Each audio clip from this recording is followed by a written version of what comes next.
The city of Mbarara buzzed with life, but at Amina's home the air felt heavy and wrong. Her father, once proud, had borrowed too much from men who never showed mercy. Bills piled up, traders stopped giving credit, and every night he sat with his face in his hands, whispering apologies to a daughter who could not fix what he had broken. One morning strangers came with papers and cold eyes. They did not see Amina as a person. They saw a way to collect a debt. Her name was signed like a receipt, and she was told she would live in a mansion by Lake Victoria with a man everyone called the Man of Stone. Ibrahim Njoraj had money and a body that would not obey him. He moved in a wheelchair and spoke little, but his wealth made people afraid. Amina rode to the cliff-top house holding nothing but a small bundle and a stubborn heart. The mansion smelled of polished wood and silence. Servants stepped around her as if she were air. She expected cruelty and chains, but what came first was the weight of being sold. That weight burned in her chest and turned to quiet fury. She refused to disappear. Every sharp look she gave, every word she would later dare to speak, began with the moment her father chose money over her. In that choice she found a promise to herself. She would not be bought and kept as proof of a debt. She would become the answer to her own rescue. Amina expected anger and cruelty when the gates closed behind her, but what met her was a different kind of cold. The mansion sat on the cliffs like a body that had stopped breathing, all smooth stone, wide windows, and rooms that echoed. The floors were polished until they shone, but the shine only made the house feel emptier. Servants moved through halls with their eyes down, like they were avoiding stepping on something fragile. They brought her a room that looked as if no one had lived in it for years, all heavy curtains and a bed that smelled of someone else. When she was taken to meet Ibrahim, she braced herself for rage. Instead she found a man wrapped in blankets, small and still in a large chair. His face was lined and stubborn, but his voice was a thin thing, like a whisper that had forgotten how to be loud. He did not look at her at first. He watched the lake through the windows. From the cliff the water spread wide and cold, and the house held the sound of wind more than it held people. The servants spoke of him like he was glass, careful and distant. They spoke to each other in low tones and kept their distance from Amina as if they feared her shadow might break something. She felt the shame of being a sale, the strange mix of humiliation and anger that made her muscles tighten. Yet the fear she had expected, the violent hands, did not arrive. Instead she found silence filled with small failures and small mercies. A nurse came to check Ibrahim's hands with gentle clumsy care. An old gardener left a pot of herbs on her windowsill with no greeting, and she found herself smiling at that quiet kindness. Looking at Ibrahim, she saw not a monster but a man made small by his own body and the company he kept. His hands trembled when he tried to lift a glass. His eyes, when they finally landed on her, were like someone waking from a long sleep and trying to remember a face. In that instant she felt confusion. The life she had been dragged into was not the story she had rehearsed in the dark. It was a slow, strange place where power looked tired and people were careful not to breathe too loudly. Still, being treated as invisible cut deeper than any shouted word. It taught her how others would try to erase her. It planted in her a stubborn flame that would not go out. She promised herself then that she would not blend into the quiet of the mansion. She would speak. She would be seen. Amina refused to be quiet. The mansion wanted her to be a piece of furniture, a story the servants could tell about how a debt was paid and a man kept comfortable. Instead she answered back. When a maid corrected her tone, Amina snapped, "I am not your ghost to sweep away." When a cousin of Ibrahim sneered that she should be grateful, she laughed in his face and said, "Grateful for being sold? I keep my gratitude for myself." People stared. No woman had spoken to Ibrahim like that in years. The house had rules written in looks and silence, but Amina threw those rules into the wind. She walked into rooms as if she owned the air, she ate when she was hungry, she spoke when she saw a lie. Her words were small and sharp, not meant to hurt but to cut through the false calm. At first the servants thought she would be punished. The cousin expected anger. Ibrahim watched. At first he watched with nothing, like a stone that had been left in the sun too long. Then, slowly, something changed in him. A muscle tightened near his jaw. A corner of his mouth shifted and almost became a smile. The household felt it like a draft moving through the rooms. Where there had been only obedience, a new sound arrived, the sound of someone refusing to be stepped on. Amina's defiance was not bravado. She did not set out to win him over. She wanted dignity. Yet every time she refused to bow, Ibrahim's eyes found her and held. He had not felt a true answer to him for a long time. People in his life always lowered their voices and their eyes. They told him what he wanted to hear. Amina did not. She argued with him and corrected him in front of others. She called him out when he spoke without thinking and did not let his title cover his emptiness. The servants watched and began, quietly, to side with her when she was right. She outwitted a cousin trying to trap her with a question at dinner. She refused to accept a gift wrapped in pity. Her boldness spread like light through the house. For Ibrahim it was both dangerous and beautiful. It stirred memories of a life before the chair, a life when someone had met him with fire rather than fear. He found himself listening. He felt a quickness in his chest that was almost like hope and almost like fear. The old defenses he had built around himself cracked in small, surprising ways.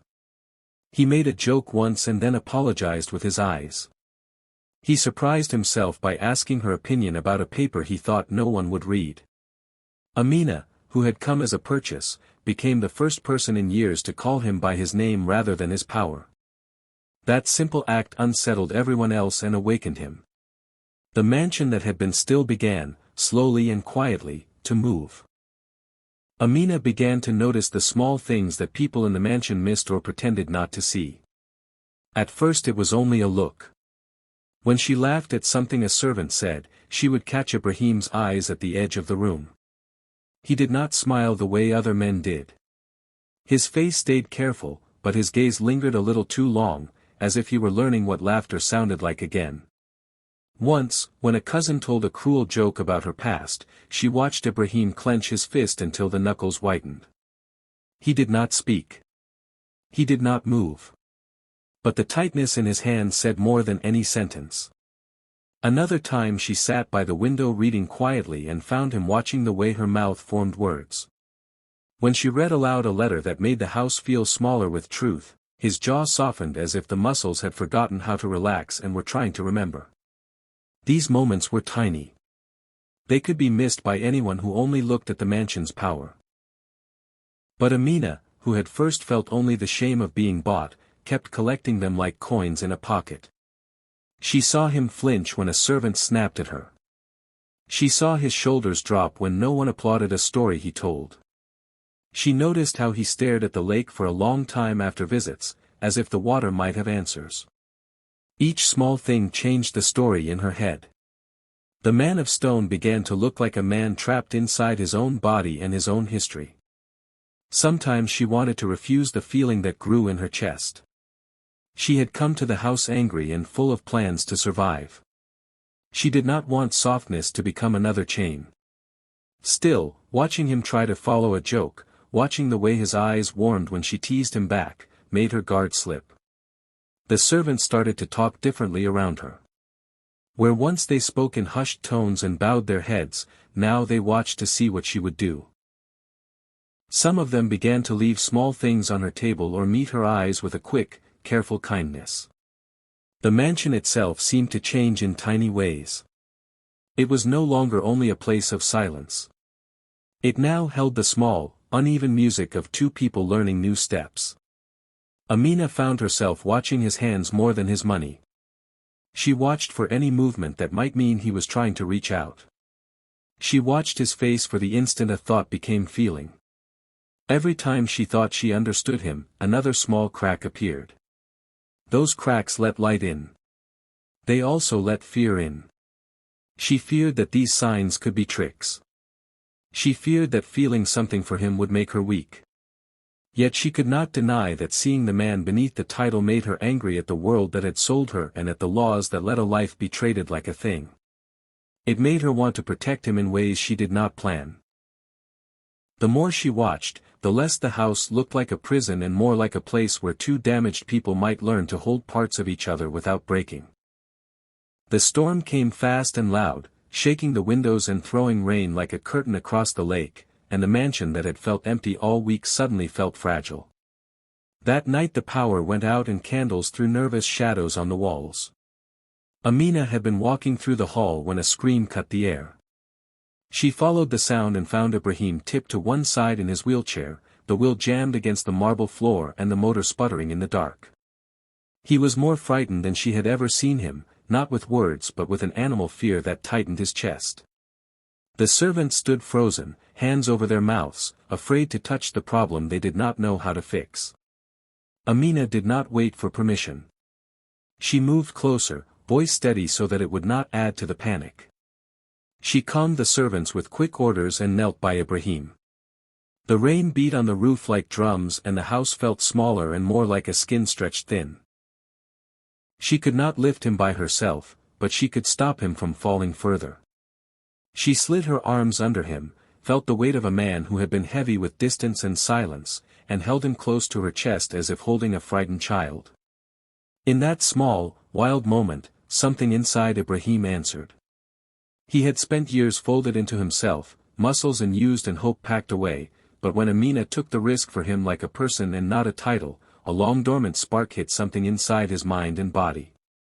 He tried to push himself up and his fingers, thin and pale from disuse, twitched against the arm of the chair.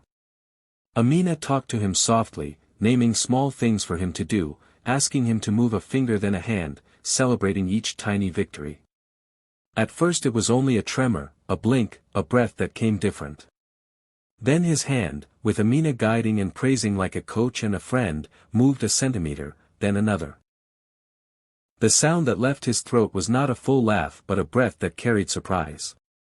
The servants watched with their mouths open, and the mansion, that had been full of careful steps and low tones, felt like it had taken a breath too.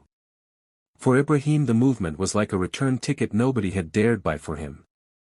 His face registered something that looked like shame and relief, like a man who had been asleep and found his way back to himself. Amina felt fear and joy at once. She knew the body might fail again. She knew this could be small and fragile, but she also felt a change that no money could buy. The storm raged outside and inside something warm had started. In the dark and the rain, with hands that began to answer and a woman who would not be invisible, the first real step toward something new was taken. Word moved through the town and into the mansion like a cold wind, the kind that brings bad news and people hungry for more. When servants whispered that Ibrahim had smiled, relatives who had not visited in years began to arrive with polite faces and hands that hoped to grab. Men who had watched his empire from the edge started to circle openly, saying kind things in public and sending lawyers notes in private. They brought papers, they brought charm, and they brought threats hidden in folded smiles.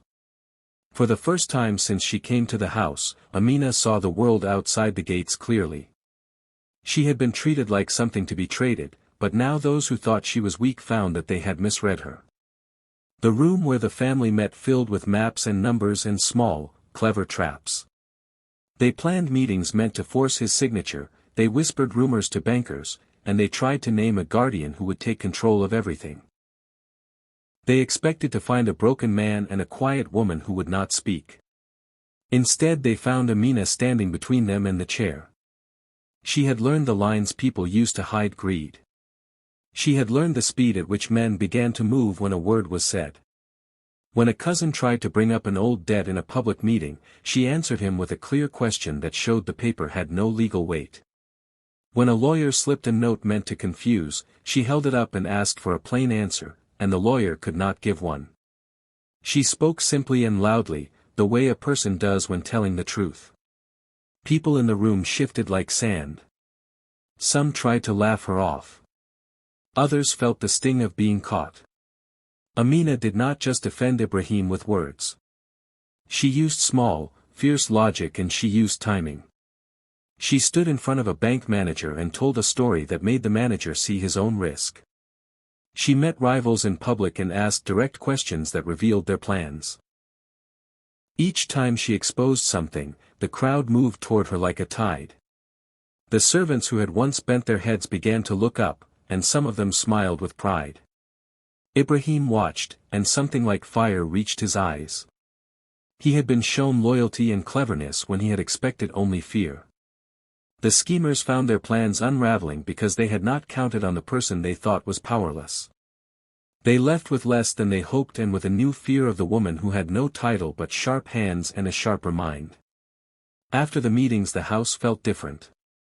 Where it had been a place people tiptoed around, it became a place people had to respect. Amina felt something in her chest she had never felt before, a cool strength that had come from fighting back and from being seen not as property but as a person who could change the story. Ibrahim started therapy the way a man might start a long march, slow steps and a stubborn heart, and Amina watched him with a careful hope that felt new and dangerous. The therapist was a woman who asked simple questions and refused to let Ibrahim hide behind money or silence. At first he answered in short phrases and looked away when the pain came up. Then, with exercises and patience, his hands learned to do small things again, to squeeze a ball, to lift a cup, to trace letters on a table. Each tiny win made him bolder. He began to push himself in ways no one had seen for years. Amina sat with him during sessions when she could, holding his water bottle or reading the homework aloud. She cheered the small successes like someone who knew how hard it was to start over. Watching him fight made her feel proud and scared at once. She had arrived at the mansion as a thing to be owned, and now she stood beside a man who was learning to own himself. One night, after a long day of practice, Ibrahim reached for her hand in a way that was not a command or an order but a request. His fingers trembled and his voice was raw when he said, "Amina, you did not just save me. You woke me up." The words were small and true. They pulled something tight and secret in both of them and then loosened it. From that moment the house felt different. Their relationship did not turn soft and easy. It grew into something sharper and stronger, built on truth instead of habit. They argued sometimes, loudly, about choices and about the public eye. They planned together, deciding how to handle meetings and how to rebuild parts of the business that had been left to rot. Amina learned the craft of power with the same hunger she had used to survive. Ibrahim let her lead in ways he had never let anyone lead him. People who watched thought she had been given power as a gift. The truth was harder. She fought for each piece of respect. He offered his trust. They built rules between them, no lies about why they were together, no hiding the past, and no pretending that money could fix everything. When rivals tried to test them, they met the challenge as a pair. When the press came calling, they answered with a single voice that had both edge and warmth. Love arrived not like a sudden storm but like steady heat in winter. It made them braver and cleaner in their choices. The mansion that had once felt cold and empty began to hum with plans and noise. Amina found herself writing speeches and learning finances. Ibrahim learned to speak without armor and to let others in without fear. In the quiet hours, when the lake was glass and the house held its breath, they would sit and talk like two people repairing a bridge. Each honest word laid another plank. By the time the town started to believe the story of their partnership, neither of them could remember who had first needed saving and who had first offered it. They had become, simply, a force together. The day Ibrahim stepped onto the stage with Amina by his side changed everything. Months of therapy, hard work, and nights of planning had brought him back to a place he thought he would never reach. He could stand with a brace and move his fingers without pain. He still wore the marks of his struggle, but his voice had strength and his eyes had purpose. Together they walked into a press room full of flashing lights and questions that smelled of doubt. Reporters who once whispered about scandals now watched a team that had become real. Ibrahim spoke first, and his words were plain and honest. He told the story of the storm that had begun inside his house and the hands that had reached for him when others turned away. Then he turned to Amina and said what no one expected, not because it made a good headline but because it was true. He said, "She was sold to me. But today she owns half my world and all of my heart."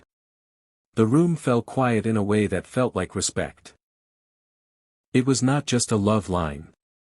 It was a legal and public promise. Papers were signed that day. Amina's name went on accounts and on the board. She would run parts of the business she had helped save.